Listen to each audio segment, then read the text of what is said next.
하나님이 왕의 옷을 벗고 오신 거예요. 하나님이 왕의 왕관을 벗고 이 세상에 오신 거예요.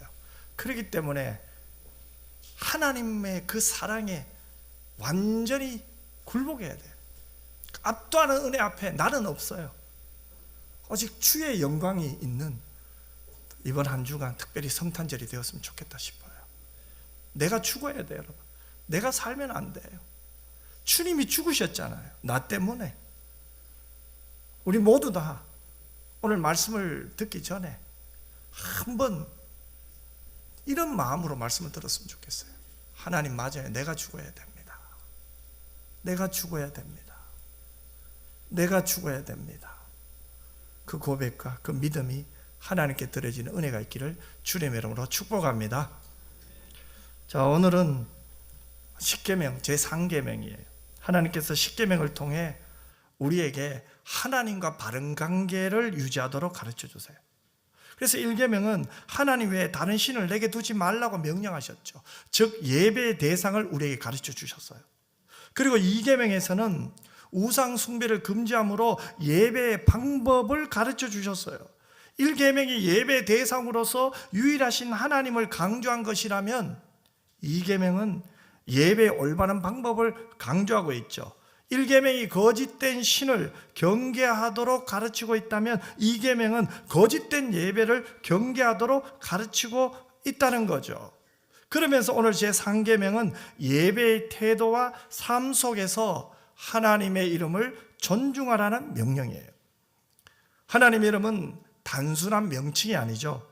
그 이름은 하나님의 성품과 영광을 드러냅니다. 하나님 자신을 드러내는 것이 바로 하나님의 이름이에요. 우리가 하나님의 이름을 어떻게 부르고 사용하는지는 곧 하나님을 내가 어떻게 대하는지를 보여주고 있는 거예요. 그래서 오늘 본문 7절을 다시 한번 읽어볼까요? 이렇게 말씀하고 있잖아요. 같이 읽겠습니다. 너는 내 하나님 여호와의 이름을 망령되게 부르지 말라, 이렇게 말했어요. 너는 내 하나님 여호와의 명령을 망령되게 부르지 말라고 했어요. 그러면 망령이라는 말이 뭘까요?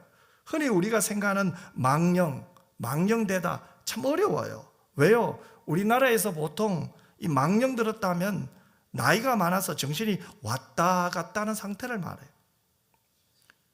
이런 상태를 노망 들었다 혹은 망령 들었다고 해요. 하지만 오늘 본문에서 이야기하는 망령은 노망이 아니에요. 그러면 상계명 속에 망령된다는 말이 담고 있는 뜻이 뭘까요? 오늘 본문에 이 망령되게라는 말은 히브리어 원어에서 보면 일반적으로 헛되게라는 단어로 사용돼요. 거짓되게, 가볍게라는 뜻이 있습니다. 자, 그러면 하나님의 이름을 망령되게 부르지 않으려면 어떻게 돼요? 하나님의 이름을 바르게 불러야 되겠죠. 하나님을 경외함으로 하나님의 이름을 부르는 거죠. 하나님의 이름을 신중히 부르고 진리 안에서 불러야 되겠죠. 우리가 하나님의 이름을 부를 때 왜 바르게 불러야 될까요? 왜 진실하게 불러야 할까요? 하나님의 이름에는 하나님의 성품이 담겨 있어요. 우리가 믿는 하나님은 여호와예요. 출애굽기 3장에 보면 하나님께서 모세에게 사명을 주셨죠. 그때 모세의 입장은 어땠습니까? 미디안 광야에서 40년을 보내면서 그는 용기도 다 사라졌어요. 지도자의 준비도 되어 있지 않았어요. 모든 것을 다 잃었다고 생각하며 그저 장인의 양을 치는 목동에 불과했습니다. 그런데 하나님은 그를 불러내셨죠. 그러면서 이스라엘 백성을 애굽에서 탈출시키라고, 출애굽하라고 명령을 내셨어요. 그때 모세가 하나님께 이런 물어요. 당신은 누구십니까? 그때 하나님이 뭐라고 말합니까? 나는 스스로 있는 자다, 이렇게 말해요. 여러분, 여기서 스스로 있는 자가 여호와예요. 여호와라는 이름은 스스로 존재하시며 영원하신 하나님을 뜻해요. 하나님의 이름은 구원의 하나님, 또 우리의 영원한 주인이심을 나타내죠. 또한 여호와는 언약에 신실하신 하나님이에요. 우리와 함께 하시는 임마누엘의 하나님이에요. 그러므로 여호와의 이름은 나는 너희와 항상 함께 있겠다는 뜻이에요. 나는 항상 너희와 함께 있으면서 내가 약속한 그 하나님이 될 것이라는 거죠. 쉽게 말하면 이거죠. 하나님이 우리와 함께 하시면서 하나님이 우리와 맺은 언약을 이루겠다는 거예요. 여러분, 하나님께서 이 여호와라는 이름을 주실 때가 언제였습니까? 이스라엘 백성을 애굽에서 구원하실 때였어요. 그래서 출애굽기 6장 3절에서 7절에 보면 하나님께서 이렇게 말씀하시거든요. 굉장히 중요한 말씀이기 때문에 같이 한번 읽었으면 좋겠습니다. 같이 읽겠습니다. 내가 아브라함과 이삭과 야곱에게 전능의 하나님으로 나타났으나 나의 이름을 여호와로는 그들에게 알리지 아니하였고 가나안 땅 곧 그들이 거류하는 땅을 그들에게 주기로 그들과 언약하였더니 이제 애굽 사람이 종으로 삼은 이스라엘 자손의 신음소리를 내가 듣고 나의 언약을 기억하노라.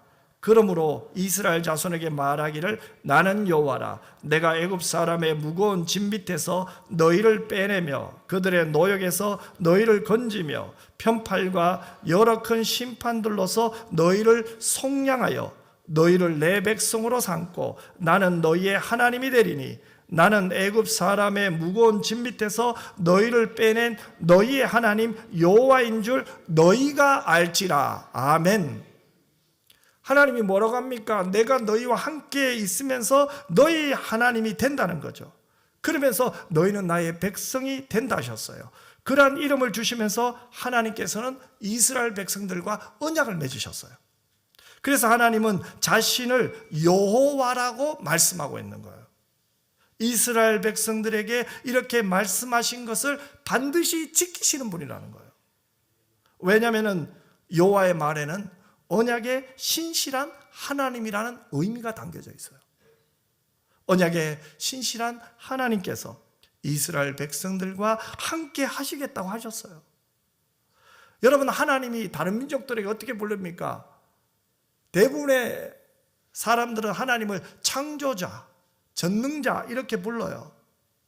그런데 이스라엘 백성들에게 뭐라고 말씀하십니까? 그저 창조자나 전능자 정도가 아니에요. 자기 백성에게는 여호와라는 이름을 주신 거예요. 이 말은 뭐예요? 내가 너와 가까이 하겠다는 거예요. 내가 너를 돌본다는 거죠. 내가 너를 지킨다는 거죠.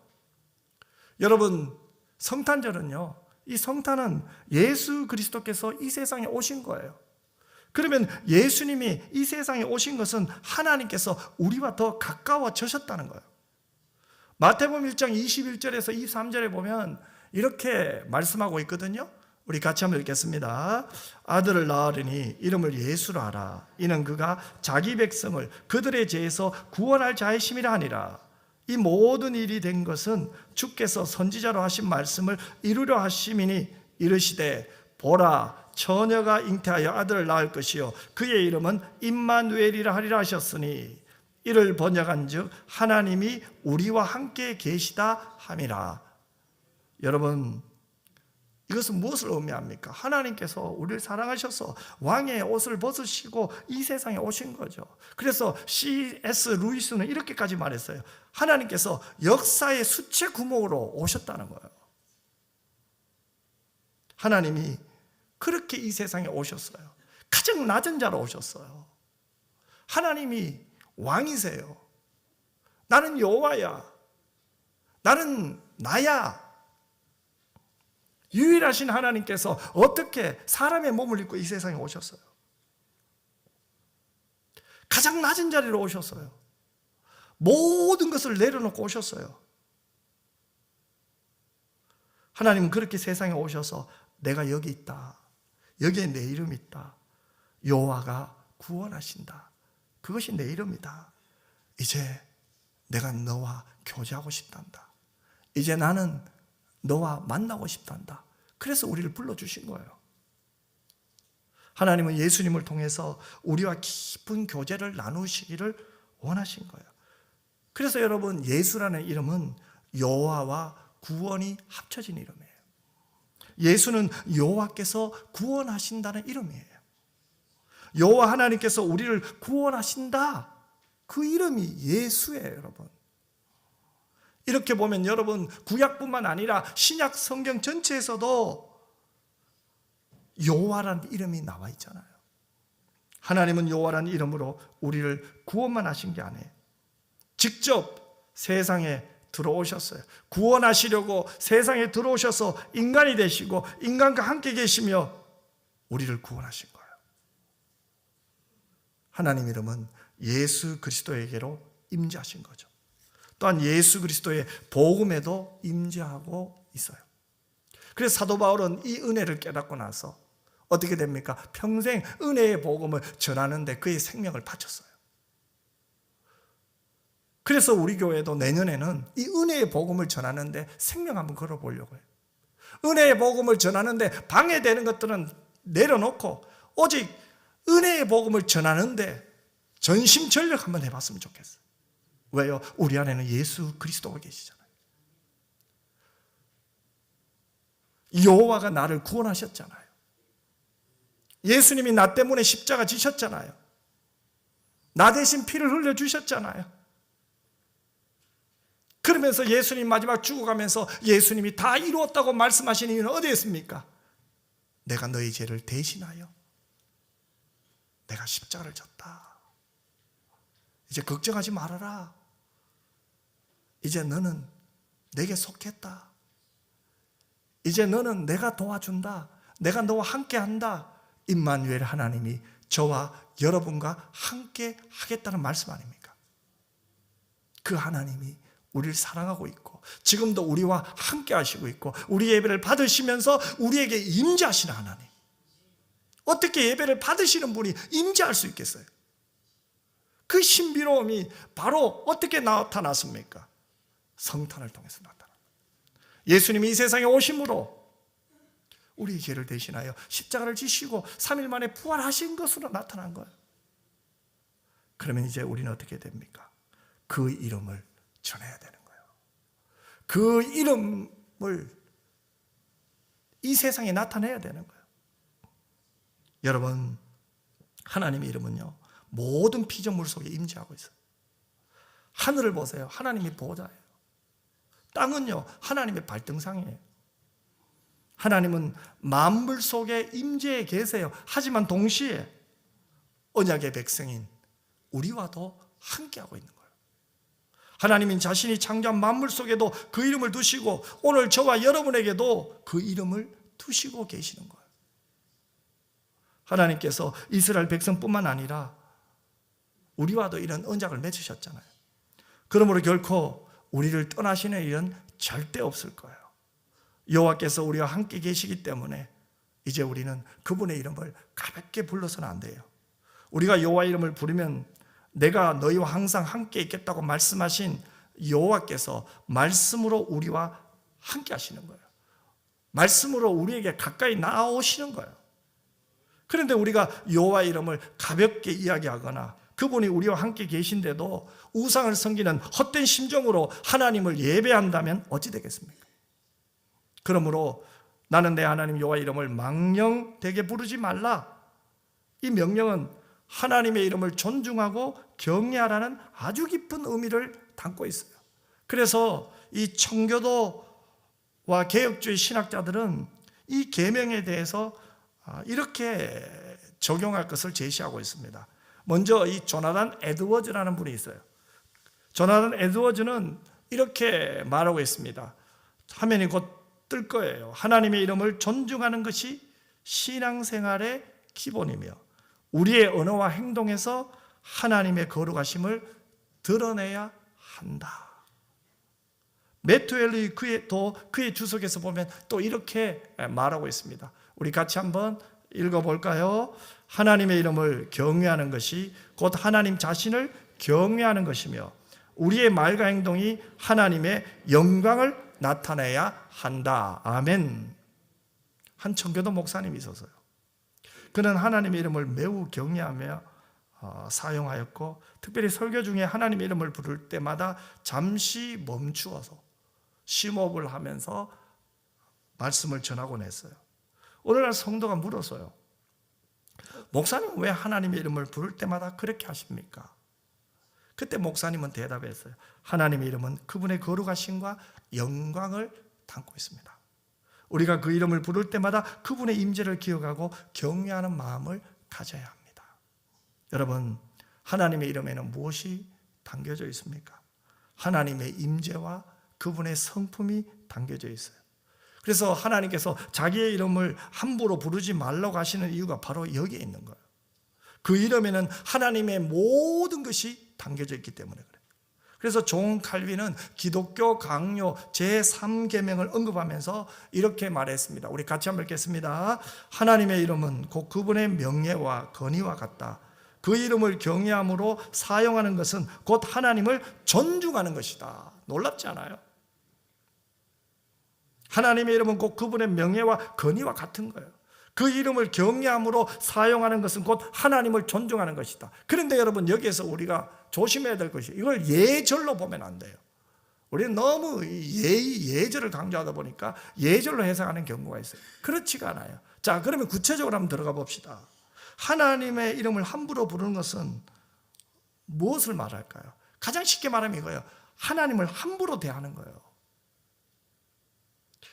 그렇다면 어떻게 부르는 것이 망령되이 부르는 걸까요? 첫 번째는요, 합당하지 않은 방법으로 하나님 이름을 사용할 때예요. 하나님의 이름을 부른다는 것은 단순히 입술로 부른다는 것, 이것만 말하지 않아요. 이 부른다 이 말은요, 히브리어로 보면 이런 뜻도 있더라고요. 지니고 다니다. 저는 이 단어가 너무 좋아요. 지니고 다니다. 내가 하나님의 이름을 부르는데 내가 하나님을 이름을 지니고 다니는 거예요. 그 하나님의 명찰이에요. 누가요? 내가요. 내가 하나님의 명찰입니다, 여러분. 우리는 하나님의 이름을 지니고 다니는 사람이에요. 그렇다면 어떻게 됩니까? 하나님의 명찰인 우리가 하나님의 말씀에 불순종할 때 우리가 소지하고 있는 하나님의 이름에 불명예를 가하는 거죠. 우리가 어떤 일을 할 때 이 일이 하나님 앞에 영광이 되는가, 불명예를 가하게 되는가 한번 생각하면 쉽게 죄에 넘어가지 않을 거예요.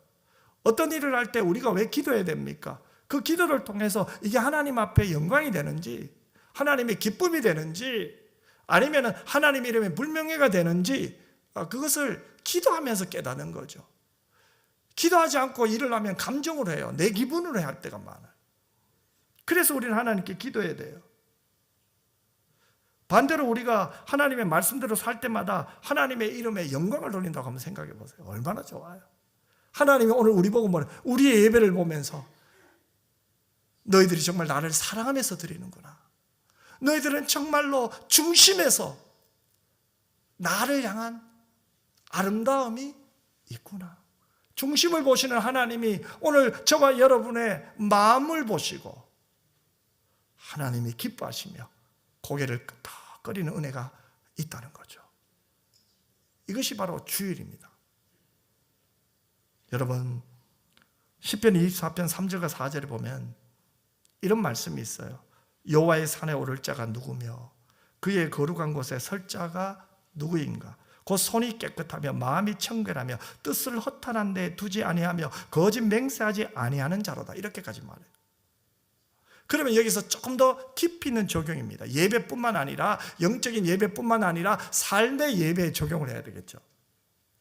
쉽게 말하면 우리의 삶을 더럽히는 자체가 하나님의 이름을 더럽히는 거예요. 그렇다면 제3계명은 우리의 삶 전체에 관련된 계명이겠죠. 여기서 우리가 중요한 교훈을 얻게 됩니다. 우리가 하나님의 이름을 망령되게 부르지 않는 것은 하나님의 자녀답게 사는 거예요. 내가 하나님 앞에 자녀답게 사는 것이 하나님 이름을 망령되게 부르지 않는 거예요. 하나님께서 자신을 알리시는 무엇이든지 우리가 생각하는 것이나 우리가 말하는 것이나 우리가 글을 쓰는 것이나 우리의 모든 행위를 통해서 하나님께 영광이 되고 사람들에게는 유익이 되는 거죠. 이것이 바로 하나님의 이름을 바로 부르는 거예요. 그래서 청교도 시대 영국 런던의 설교자였던 토마스 와서는 십계명 해설이라는 책에서 하나님의 이름을 망령되이 부르는 것은 하나님의 이름을 공언하면서도 그것과 일치하게 살지 않는 것이라고 말했어요. 즉 우리가 예배당에 나와서 하나님 사랑한다고 말하면서 우리가 하나님의 뜻에 맞지 않게 살지 않으면 하나님의 이름을 망령되이 부르는 거라는 거예요.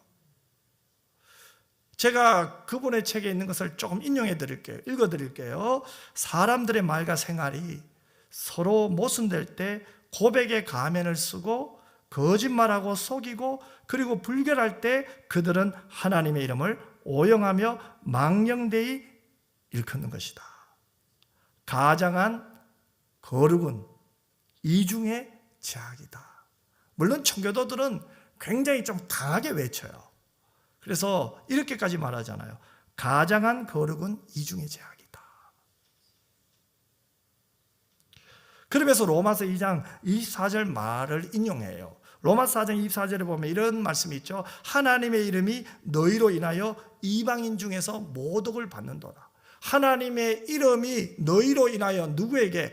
이방인 중에서 모독을 받는대요. 그러면은 토마스 왓슨이 했던 말을 적용해 보면 뭐예요? 하나님의 백성이라고 공언하는 그 당시 유대인들이 그들의 삶을 통해서 하나님의 말씀대로 살지 않고 자기 의를 드러낼 때, 자기 생각을 주장할 때, 자기가 잘났다고 이야기할 때 결국은 그 모습을 이방인들이 보았을 때 어떻게 생각할까요? 하나님을 악평하게 만든다는 거예요. 결국은 어떻게 됩니까? 하나님의 이름을 망령되게 부르게 된 거예요. 누구 때문에요? 하나님을 믿는다고 말하는 자 중에서 하나님의 뜻대로 하나님의 말씀대로 살지 않고 자기 의를 드러낼 때, 그래서 여러분 조심해야 돼요. 가장 조심해야 될 사람 저예요. 1년 1년 목회하면서요. 이 조심해야 될 게 너무 많아요. 자꾸 보여요. 자꾸 들려요.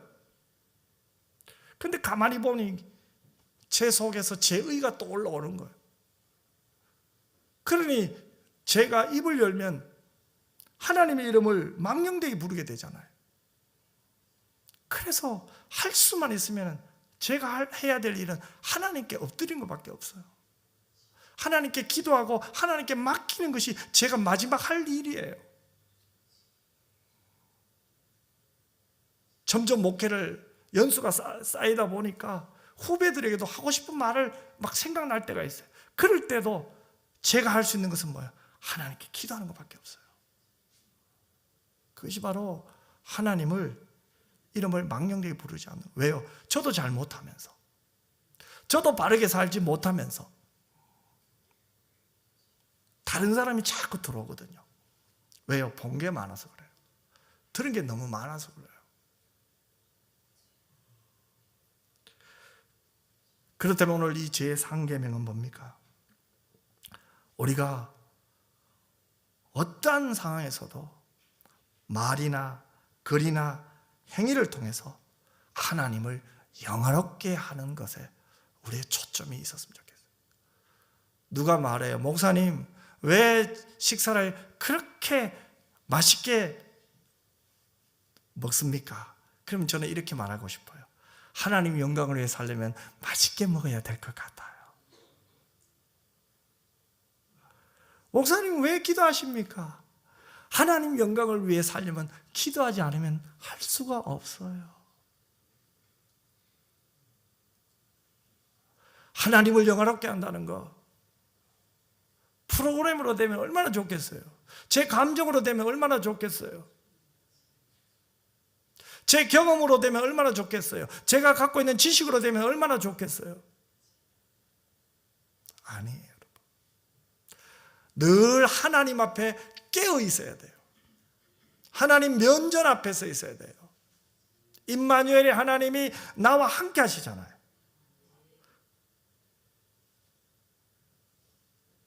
나의 주 나의 하나님이 지금 여기에 계시잖아요. 그래서 우리가 함부로 할 수 없는 거예요. 내 하고 싶다고 하는 게 아니에요. 제 상계명은요, 먹든지 마시든지 무엇을 하든지 하나님의 영광을 위해서 하는 것이 상계명이에요.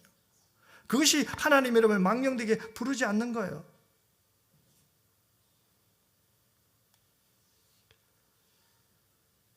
하나님은 만물 속에도 그 이름이 임재해 계세요. 또 우리에게도 그 이름을 임재하게 하세요. 그렇다면 우리가 잘못하는 모든 것이 어떻게 됩니까? 하나님 이름을 더럽히, 성도로서 성도답게 살지 못할 때 하나님의 이름을 망령되이 부르는 거예요. 이렇게 볼 때 모든 죄가 하나님의 이름을 망령되게 부르지 말라는 제 상계명을 어기는 것이 되는 거예요. 두 번째는 하나님께 기도하면서 그분을 믿지 않을 때예요. 그것이 하나님을 망령되이 부르는 거예요. 여러분, 우리의 믿음은 누구를 믿어요? 하나님을 믿잖아요. 그러면 하나님을 믿는다는 것은 하나님을 존귀하게 하는 행위잖아요.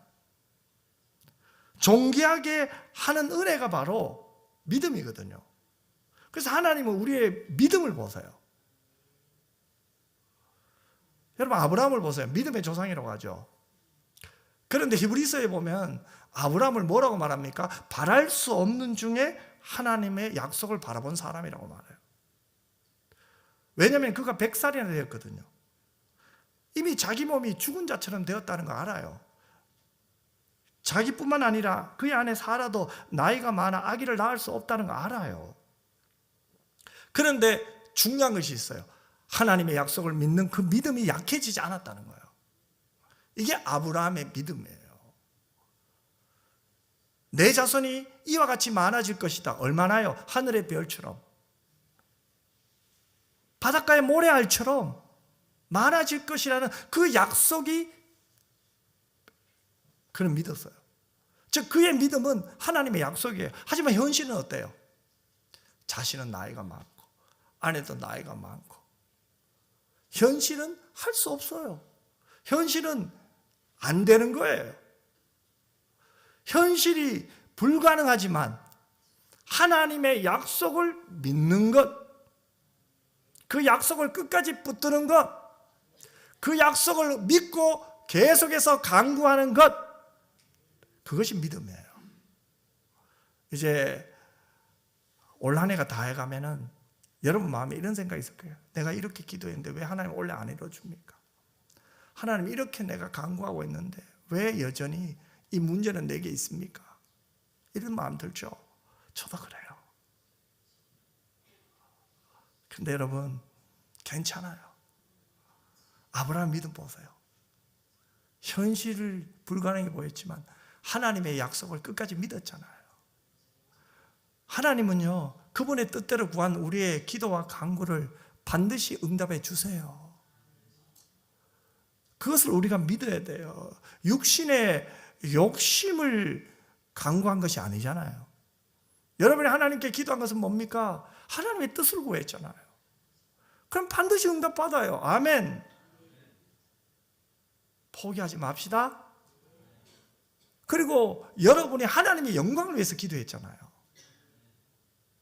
그 기도를 한 제목이 여러분의 육신의 유익만을 위해서 기도한 게 아니죠. 결국은 하나님의 영광이 되기 위해서 기도한 거잖아요. 그러면 뭐예요? 하나님께 기도했다면 끝까지 그분을 믿어야 돼요. 그런데 하나님께 기도하면서 그분을 믿지 않는다는 것, 그것이 바로 하나님 이름을 망령되게 부르는 행위예요. 좀 더 강하게 말해볼까요? 청교도적 입장에서 말해보면요, 이것은 하나님은 귀는 가졌으나 듣지 못하는 우상으로 만드는 거예요. 회개한 사람에게 긍휼을 약속하신 하나님을, 그의 말을 인정하지 않으려는 거짓말쟁이로 만드는 거예요. 하나님은 듣지 않으셔, 하나님은 우리 사랑하지 않으셔, 이럴 때 있잖아요. 하나님을 거짓말쟁이로 만드는 거예요. 요한일서 5장 10절에 보면 이런 말씀이 있어요. 하나님을 믿지 아니하는 자는 하나님을 거짓말하는 자로 만드나니. 하나님을 믿지 않는 자는 하나님을 거짓말하는 자로 만든다고 했어요. 그래서 하나님을 믿지 않을 때 기도는 하면서 현실이 그 기도와 내가 했던 기도와는 너무 달라지니까, 그죠? 건강을 위해 기도했는데 건강은 점점 약해져, 그죠?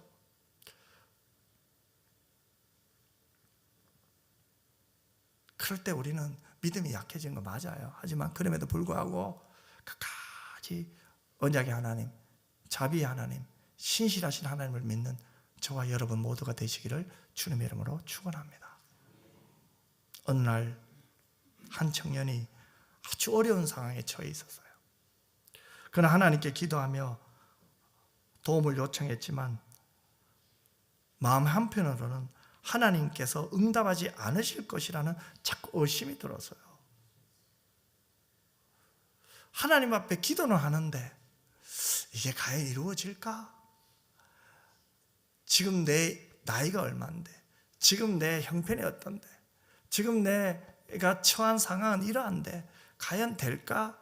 나는 점점 힘들어지고 있는데, 나는 점점 약해지고 있는데, 나는 점점 문제가 많아지고 있는데 과연 될까? 이런 마음에 의심이 생기는 거죠. 여러분도 그렇잖아요, 그렇죠? 그러면 결국은 뭡니까? 그의 기도는 믿음 없는 기도라는 거예요. 이러한 태도는 하나님의 이름을 망령되게 부르는 행위예요. 그래서 우리는 기도할 때 전심으로 하나님을 신뢰하며 그분의 약속을 믿고 그분의 이름을 불러야 될 줄 믿습니다. 우리가 주님의 이름 부를 때도 막 주여, 이게 주문이 되면 안 돼요. 나의 주, 나의 하나님, 나의 구세주, 하나님이 나의 왕이십니다. 나를 구원하셨습니다. 그래서 부르는 거예요. 그 하나님을 사랑했어요. 그 하나님을 좋아했어요.